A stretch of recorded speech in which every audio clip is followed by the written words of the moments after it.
I'm Kэt Manьялak. I'm a partner at Y Combinator. And one of the things I help founders do a lot is prepare to launch. That is what I'm going to talk to you about today.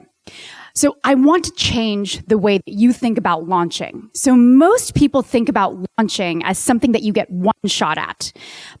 So for example, I just talked to a team that's been preparing to launch for 6 months.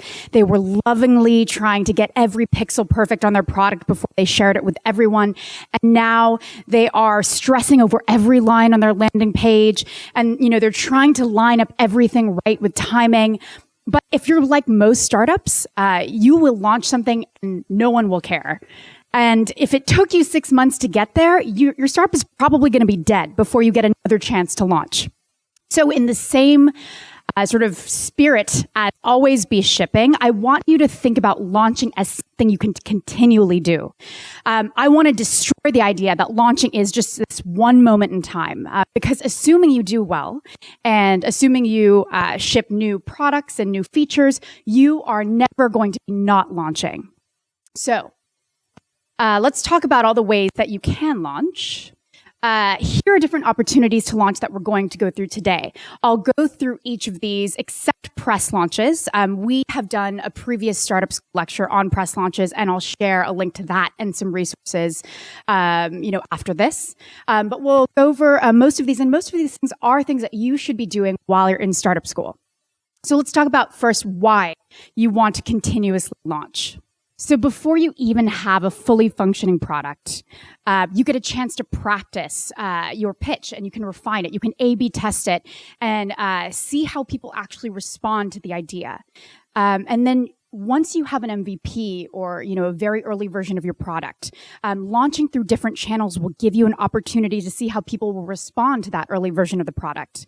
And then launching to different channels will help you determine whether you're even talking to the right users, because, you might launch on one channel and get no response. You'll launch on another channel and you'll get a huge response. And so that will help you identify whether, you're identifying the right user for what you're building. So let's talk about some of the types of launches that you can do while you're in startup school. And I'm excited to hear that, 1,000 of you have launched so far since the start of startup school. That's incredible. So I clicked on 10 random startup school companies from founders who posted on the forum, and only about half had landing pages. So this is what I call the silent launch. And you do not need anything fancy for this. All you need is a domain name, your company name, a short description, a contact, and a call to action. So for example, this is a random startup school company that I found from a founder who'd posted on the forum. Their company is Zinc. They have, a domain name, they have their company name, they have their, short one-line pitch, a short description, and their call to action, which is get in touch. The call to action can be something like, subscribe to our newsletter or subscribe to hear more when we launch. Product Hunt, for example, has an actual product for pre-launch companies called Ship. And it's a way to collect potential, interest from potential users. So for example, this is something called Designer School. And it has a quick intro from the founders, a short description of what the company does, and the call to action, which is subscribe. So, you can go on Product Hunt and set up one of these pages. But of course, you can also build your own landing page incredibly quickly and easily. And this should be something, if you don't have one yet, that you do this weekend.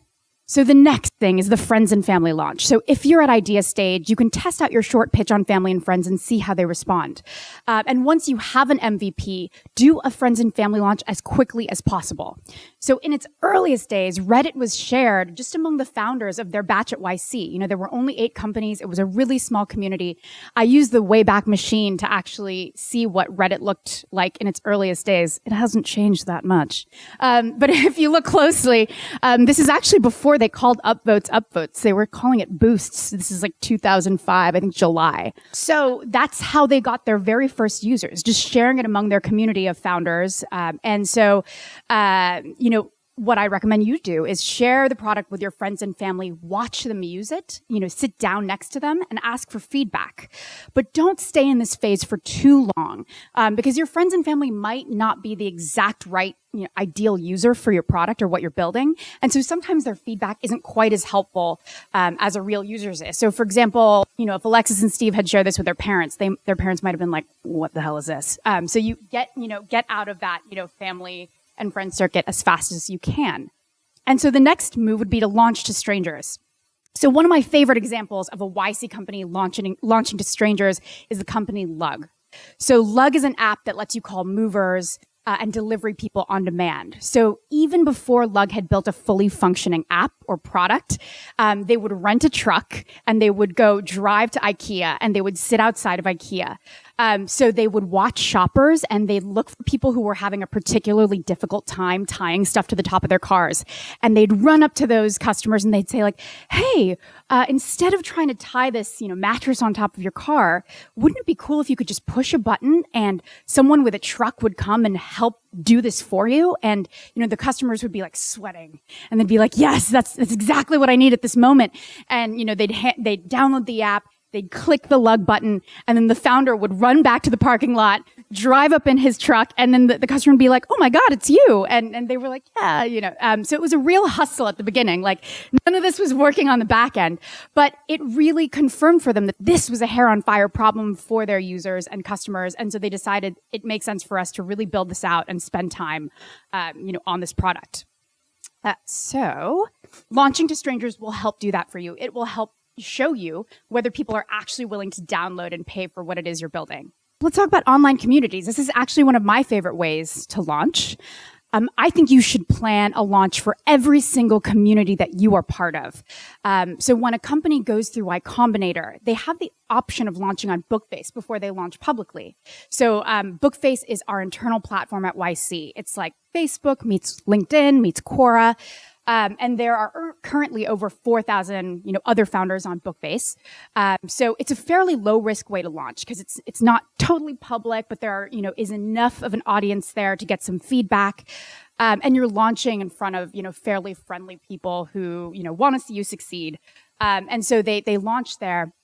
And what I think you guys are particularly lucky because you have Startup School and you have the Startup School forum, which about 40,000 founders are on. So if you have an early version of your product, there is literally no reason that you shouldn't be launching to the Startup School community in the next few weeks. And so, I also think that founders and other people making and building stuff, they give the best early product feedback. So you have thousands of other founders at your disposal. So I think that, that this, kind of gives you a leg up here. Here's a sort of extreme example of a company that successfully launched in online communities. So Magic is an on-demand personal assistant. When they started in Y Combinator in 2015, they were actually building a blood pressure monitoring app.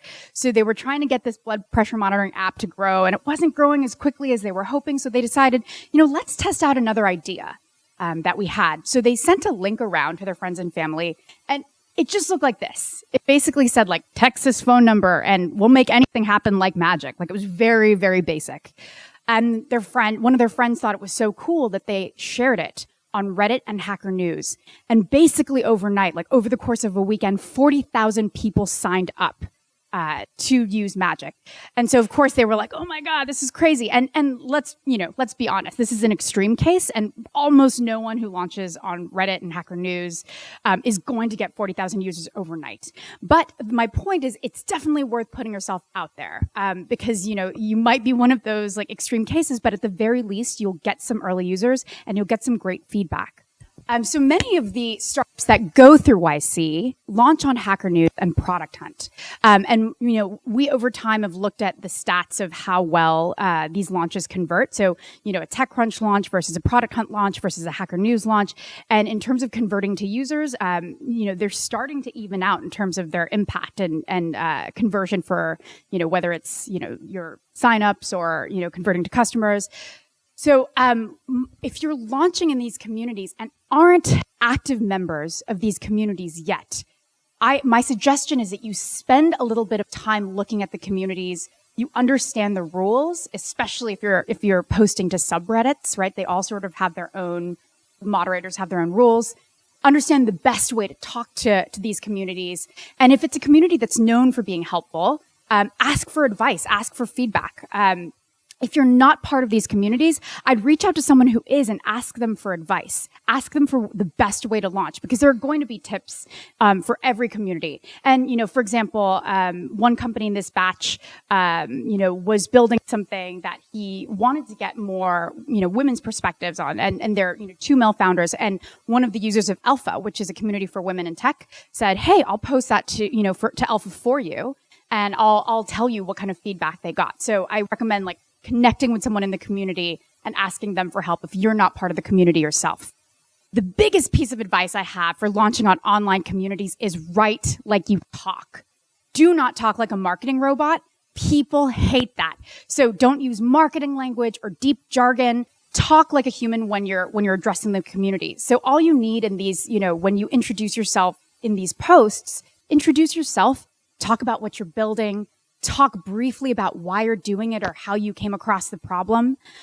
People on Hacker News, for example, are super intellectually curious. So are there any interesting insights that you've learned from talking to potential users or your users? Is there anything surprising or delightful that you could share with the community? Because people love that. And they also want to ask you questions, but sometimes don't know exactly how or which questions they should ask you. So tee it up for them. Say, hey, I'm an expert in X, Y, and Z, and I'm happy to answer questions on these topics. Otherwise, you risk people going down all sorts of weird rabbit holes. And just make sure that you sort of are sharing this community, asking them for advice. Try to cut down as much of the jargon and marketing as possible out of these pitches. The request for access launch, the magic story that I shared with you actually reminded me of this other type of launch you can do. So when Magic launched, overnight they got 40,000 people signing up. And of course, they couldn't serve 40,000 users immediately. So they launched a waitlist. And they also gave people ways to skip the line. So, for example, if you tweeted about Magic, you'd get, to skip a few spots in the line. So you can build these viral elements into your launches that will help get people to spread the word for you. One of my current favorite examples of this request for access launch is Superhuman. So Superhuman is building a better email experience. So you can go to their site here and request access. And you can also ask a current user to refer you, and then that'll help you skip the line. So in the signature of all emails that are sent by Superhuman users is a little tag that says sent by Superhuman. And so I'm a Superhuman user, and I get a ton of emails. I'll send a ton of my emails out to people, and I get a ton of emails asking me for referrals. So, people I email say, hey, how did you like Superhuman? Would you mind referring me to the product? So if you have a product that you can build this sort of viral element into, I highly recommend it. So we don't have a huge amount of time because obviously social media and launching to bloggers is this huge and long and well-covered topic. But I wanted to skim them briefly and give you an example of a company that we worked with that did it very well. As most of you know, launching to popular blogs that cover your industry or trade can be incredibly powerful. So Joy is a free wedding website builder, and they were one of the fastest growing companies in their batch. And a lot of their early growth, an alarming amount of their really early growth, was due to being placed on a number of lists like this. They essentially they looked at, SEO, and they Googled, best wedding website builders and figured out who was coming up on, the first couple pages of results on Google. And they reached out to all those bloggers and, they said, hey, we have this new product. We think your community would love it. Would you be willing to add us to this list? And they said that they reached out and basically did a drip campaign to over 50 bloggers and only got responses from 4. But those 4 responses made a huge impact for their early growth. So one note that I want you to keep in mind is that some blogger and influencer opportunities are pay to play. And Joy did not pay early on, and I do not want you paying early on either. If folks are asking you to pay, please find other or creative routes to get around this, because as early stage startups, you just don't have you don't have the money to do it. And so it is definitely possible to go this route without paying a ton of money. So figure out, routes around the expensive sort of sponsorship dollars. If you're a hardware or physical product, of course, you can do a pre-order campaign. Preparing for pre-order launch could honestly be a whole presentation of its own. But take a look at some successful campaigns and get a sense for how they built out their launch strategy. So, for example, SheerTex was a company in YC that was making unbreakable sheer pantyhose. The founder, Catherine, made a great, really compelling video. She pitched press. She launched on Hacker News, where, Hacker News is probably, it's a very male audience. So we were curious how they would respond to something like sheer, unbreakable pantyhose, but they loved it. They thought it was very clever. They thought, that the technical piece behind it was really interesting. So I would recommend like any company, try to launch and see how different communities respond. She launched on Product Hunt. She asked her friends and family and batchmates and investors to help spread the word. And she had an incredibly successful campaign. And so, of course, there's the new feature or new product line launches. So two very different companies that do this incredibly well are Stripe and Glossier. So both companies are incredibly smart about how they launch new products. So Stripe has always been great from the very beginning. They've been really great at engaging the community. So every time they launch a product, so for example, when they launched Stripe Atlas, they launched it on Hacker News and the founders were in the thread talking to all, potential users and talking about the product and why they were launching it, the problems that they felt it was solving. They blogged about it. They spread the word on social media. They pitched press. And this is something that they do over and over again. If you look at Stripe's blog, if you look at Hacker News, you can kind of see the history. Since the beginning, they've been very great at sort of activating the community. Glossier, which is a beauty brand, is incredible at launching new product. And the way they think about it is actually very scientific. They release products on a very specific cadence, at specific intervals. And for every product, they essentially hit every single launch button again and again. So community, social media, press, advertising. So each time this new product launches, which is basically like every 6 to 8 weeks, they have this cycle going. So there's a constant drumbeat about Glossier out in the world.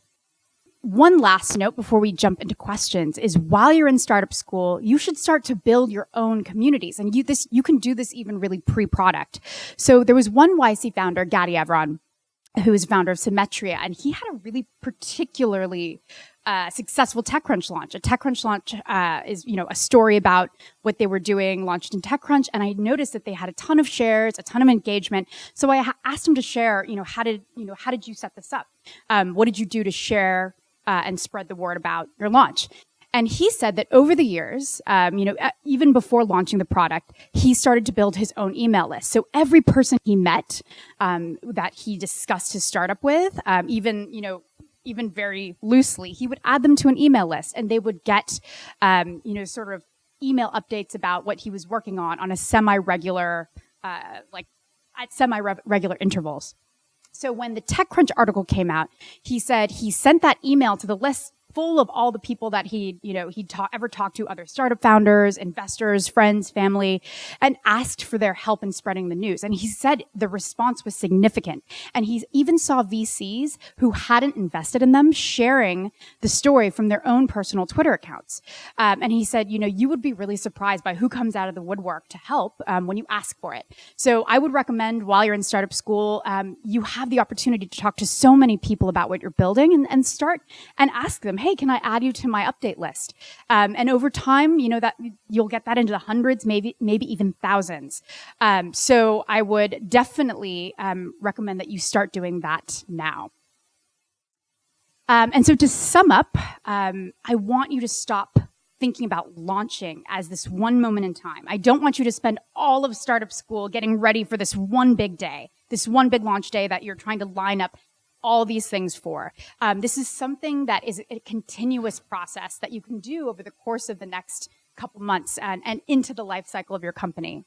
If you didn't catch them the first time, these are all the opportunities that we went over. And I'm Kat. So if you ever have any questions, it's demo days coming up, so I might be slightly slower than usual to respond, but you can always reach out, Kat at Y Combinator, and I'm also on Twitter. We have 10 minutes for questions. So does anyone have any questions about launches? Yes, the red shirt. What are your thoughts about lunch parties? I feel like they've been kind of, people don't think they're as great as they used to be. I'm just curious if you see success with those. So the question is, what do you think about launch parties? Oh gosh. I mean, as an early stage startup, I wouldn't necessarily recommend you spend a ton of money, right? Like back in the day, I don't know, like back in the, I worked at Wired magazine right out of school, and people were spending like tens of thousands of dollars on these elaborate launch parties, and it's bananas, and I would not recommend anyone do that. But at the same time, if you want to have something small, and especially if you have a community and you want to celebrate, sure, why not? But I would not spend a ton of money on launch parties. Wouldn't do it.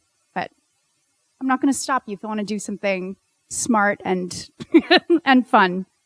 Yes, in the front. If you have a problem to solve and need different ideas to solve it, how do you launch these different ideas?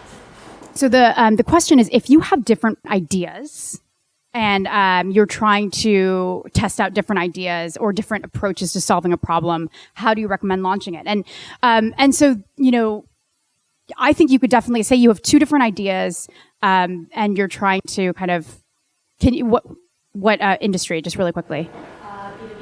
Okay, so I would say this is a case of like where it's really important to talk to your users really quickly. So getting in front of, potential customers, and you're launching to not just friends and family, but potential customers, and asking them like what it is they want, what approach do they think would help them best, and getting those, like talking to customers, getting in front of those users as quickly as possible will help kind of guide which direction to go in. But that is a case where I definitely think it's better to launch sooner, even just, pitching the idea to your customers.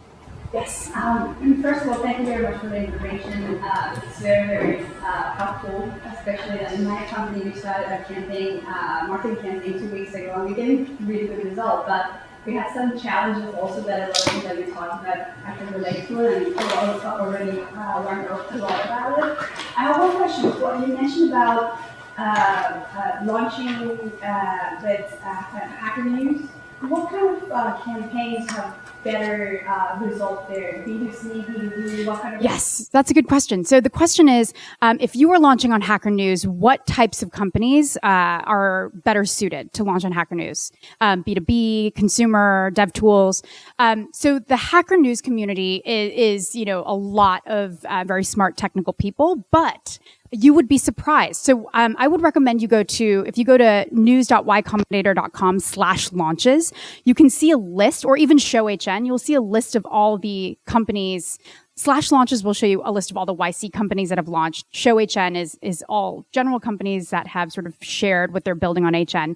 And I think you'd be surprised by which companies get the most upvotes. So one of the top YC companies of all time that launched on Hacker News in terms of upvotes and engagement was a company called 70 Million Jobs. And it was a solo, non-technical founder building a company that would help get people who had criminal records and had previously been in jail, connecting them with jobs. And the community really loved what the founder was building and asked a lot of questions and really and were really, really engaged. So when I've asked this question to the Hacker News moderators, they're like, I always thought, sort of before I talked to them, that dev tools, right, like something very technical would do best on Hacker News. And they said that's absolutely not true. If you actually look at the numbers, all sorts of companies do well. But what does really well on Hacker News is really leaning into the intellectual curiosity. Like, is there something really interesting that you've learned from your users that you can share with the community? Is there something surprising or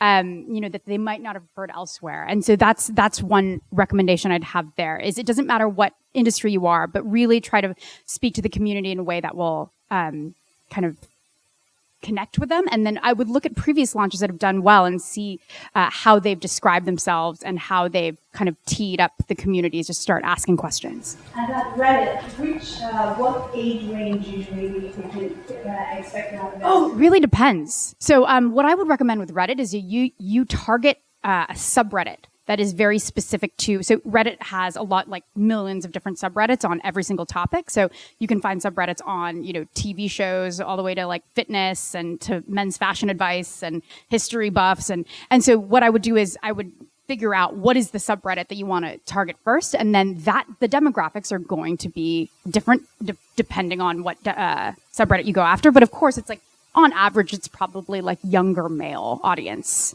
But yeah, there are even subreddits that like only women are part of. So it really depends. Okay, one more question in the green. What's your thought about, like, what's your advice about launching in that homepage with very short, very straight points versus having a longer page where you have justificators? Keep it short.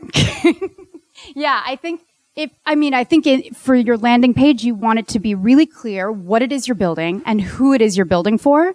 But once you start getting, into too much detail, I think it can get muddied or confusing, and you can certainly add a little bit more detail than just that.